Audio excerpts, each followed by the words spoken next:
बोल पेम सोम श्री सदगुरु महेशमयी परमहंस महाराज जी की जय। गुरुदेव का प्रवचन सत्संग सुधा भाग 8।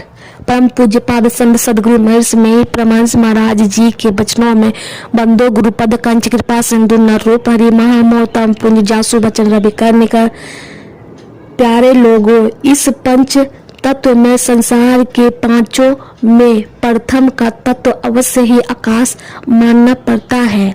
फिर सूर्य जगत के आरंभ में सूर्य अवश्य ही मानने योग्य है। इसी तरह यह प्रकृति के फैलाव के अंदर की सब रचनाओं और प्रकृतियों के सहित आरंभ में जो मानना पड़ता है उसी को ईश्वर परमात्मा कहते हैं।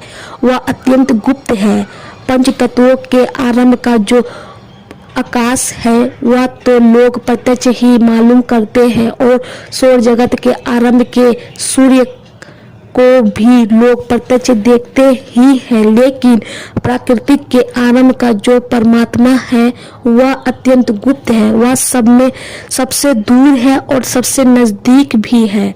यह भी कह सकते हैं कि जैसे संत कबीर साहब ने कहा है, मंदिर में दीप बहु बारी नयन बिनु भई अंधियारी। इसी तरह वह गुप्त से गुप्त है और प्रकट से प्रकट है। काहे हे नेरे सूझत नहीं लयानत ऐसो जिंद तुलसी या संसार को भयो मोतियाबिंद। अपने को ही मोतियाबिंद है। मोतियाबिंद वह रोग है जो आंख की पुतलिया पर पत्थर का सा पर्दा हो जाता है। आजकल लोग उसको डॉक्टर से निकलवा देते हैं। जिसको मोतियाबिंद होता है उसको सब कुछ रहते हुए कुछ दिखाई नहीं देता। उसी तरह ईश्वर पाने के लिए जो अपेक्षित है उस पर पर्दा है। यह नेत्र कैसा है? वह नेत्र का नेत्र है और देखने के दृश्य का देखने वाला है। वही है अक्षर जिसमें परिवर्तन नहीं होता, जो छीन होते होते छीन हो जाता है।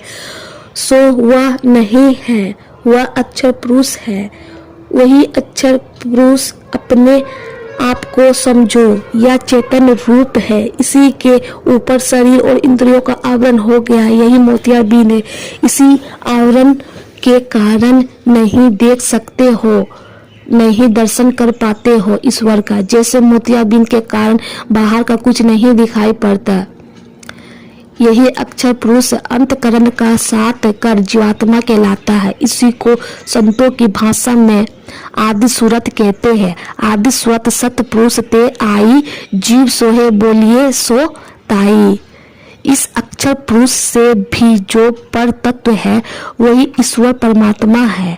वही सारे जगत के तत्वों के मूल में है और सबसे प्रथम का है। आप अपने शरीर में है। वही अक्षर पुरुष है।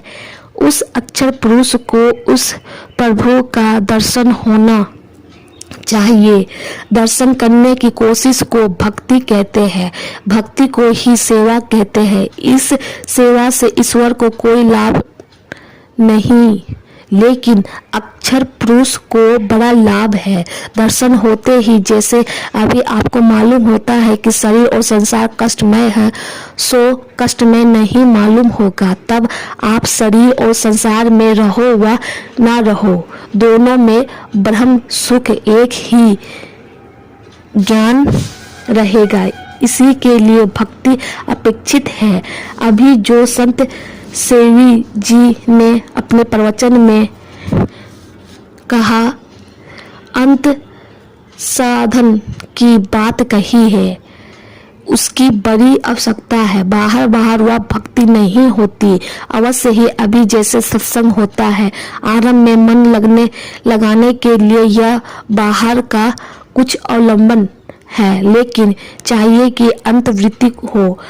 आपको बाहर की चीजों को पकड़ने की वृत्ति हो रही है। बाहरी चीजों का ज्ञान पहचान आपको है, लेकिन अंत वृत्ति करके कैसे होता है सो आपको मालूम नहीं है। अंत वृत्ति करो तब अंत दृष्टि होगी। आपका श्वास अंतर में रुक कर रहे तब अंतर्वृत्ति होगी, ऐसी बात नहीं। इसके लिए जिस तरह की अंतर्वृत्ति होती है वह ठीक ठीक तभी जान सकते हैं जब आप तीन अवस्थाओं में से अपने को हटाकर चौथी अवस्थाओं में ले जाओगे।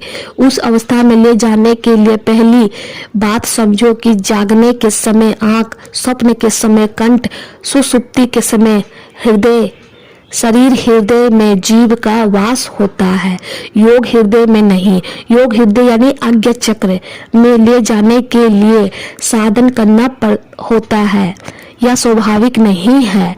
इसी यत्न को योग्य अभ्यास कहते हैं। यह आसान तरीके से भी होता है और कठिन तरीके से भी, आसान तरीके से भी होता है और कठिन तरीके से भी होता है। संतों ने सबसे कहा है कि करो, और उस अंतर्वृत्ति होने के साधन को दो भागों में बांटा, स्थूल भाग और सूक्ष्म भाग। स्थूल भाग में है मूल ध्यान गुरु रूप है, मूल पूजा गुरु पाव, अमूल नाम गुरु वचन है, अमूल सत्य सत्य भाव। यानी स्थूल भाग यहाँ से आरंभ किया जाता है। इससे लाभ या तो होता है कि वृत्त जो बहुत फैली हुई होती है वह कुछ समेट में आ जाती है, लेकिन पूर्ण सिमटाव जिस तरह होता है उसके करने से ही काम चलेगा। इसके लिए उसका भी यत्न बताया है। सूक्ष्म स्थूल भाग में जो साधन करते हैं उनको सगुण ही सगुण मिलता है। वहां से सूक्ष्म आरंभ होता है तो निर्गुण में जाने की डगर मिलती है। वहां तो मूल ध्यान गुरु रूप है और यहाँ पढ़ते ही सूरत जमावे तिल पर। यह है निर्गुण में जाने का साधन, सूक्ष्म में जाने का साधन। मूल ध्यान गुरु रूप है या गुरु की मूर्ति मन माही ध्यानों से इतना ही समझना चाहिए कि जो स्थूल सगुण रूप आप देख चुके हैं उनको मन में बना कर देखिए। इसी को गोस्वामी तुलसीदास जी ने कहा है, आम छा करी मानस पूजा। मानस पूजा भी इसको कहा है। मानस पूजा और मानस ध्यान एक ही बात है। इससे सूक्ष्म मंडल में जाने की योग्यता होती है और जिसको तिल पर स्थिरता होती है उसका सूक्ष्म मंडल खुल जाता है। स्वर्ग नरक उसको मालूम होता है। गुरु महाराज ने लिखा है कि सरदल कमल में जो जाता है वह वहाँ के देवताओं को भी देखता है। उनके विज्ञापन में छपता था कि कब्र में जाने और चिता में जलने के पहले मोक्ष प्राप्त करो। संतों ने निर्गुण में जाने का रास्ता बताया है। जो परमात्मा स्वरूप है उसको पाने के लिए यत्न बताया है और कहा है कि तुम्हारा शरीर जो हाड़, चाम, मांस आदि का है सो इतना ही नहीं है। अंदर के पहले भाग में अंधकार भरा है, दूसरे भाग में प्रकाश है और तीसरे भाग में ध्वनि नाद व शब्द भरा है। विधाता इसमें भी उन दोनों अंधकार और प्रकाश में भी है। आखिर में जो आनंदित आदि शब्द मिलता है वही परम नाद्य है, जिसके लिए योग सीखो। उपनिषद में अक्षर परमो नाद शब्द ब्रह्म ज्योति कथय कहा है, उसी को संतों ने राम नाम, सत्य नाम आदि कहा है। सुनन के पारा दादू दयाल जी ने कहा है, आदि नाद जो है वही निर्गुण है। उसके अतिरिक्त और जितने शब्द है सभी सगुण है। तीन शून्यों के पार में अपने को ले चलो और परमात्मा का दर्शन हो। तीन शून्यों को पार करने के लिए कहाँ जाओगे? अंदर चलो। अंदर पार करो तो बाहर भी पार हो जाओगे। अंदर पार नहीं करो तो बाहर पार नहीं होगे। तीन शून्यों के परे जो है उसको ना तो निर्गुण कहते बनता है और ना सगुण। अपने अंदर में चलने का अंत कर दो तो फिर कहीं नहीं चलना होगा।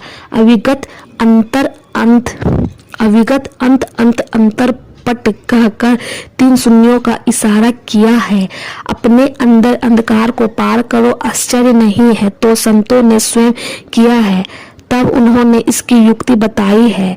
उन्होंने कहा है कि मैंने किया है, मालूम हुआ है, तुम भी करो तो मालूम होगा। 3 शून्य खत्म हुए, काम खत्म हुआ। सारा संसार क्षर है और शरीर आपका क्षर है, यानी शरीर और संसार दोनों क्षर है। इनसे परे अक्षर चेतन पुरुष है।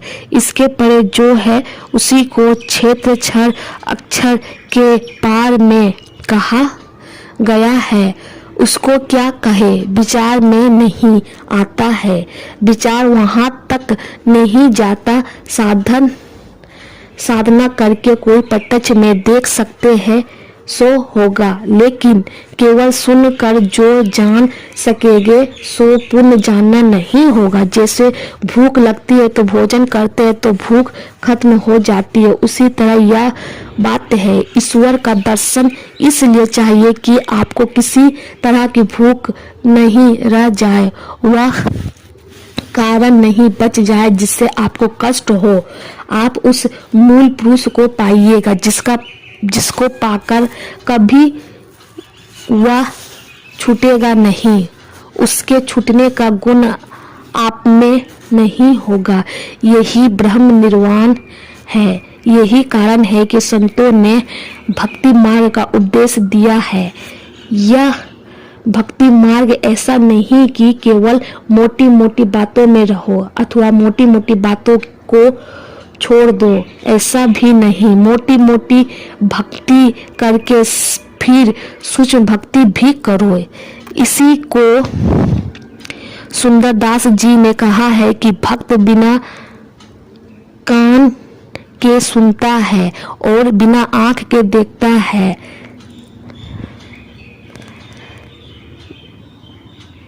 बिना आंख के देखता है।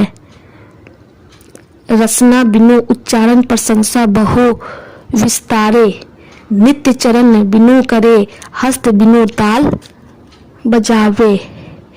अंग बिना मिली संग बहुत आनंद बढ़ावे। बिनु शीस नवे जहाँ सेव्य को सेवक भाव लिए राहे। मिली परमात्मा में आत्मा परा भक्ति सुंदर कहे। यह परा भक्ति है। समझ बूझ कर साधन भजन अच्छी तरह करनी चाहिए। बोल प्रेम से ओम श्री सद्गुरु महर्षि में ही परमहंस महाराज जी की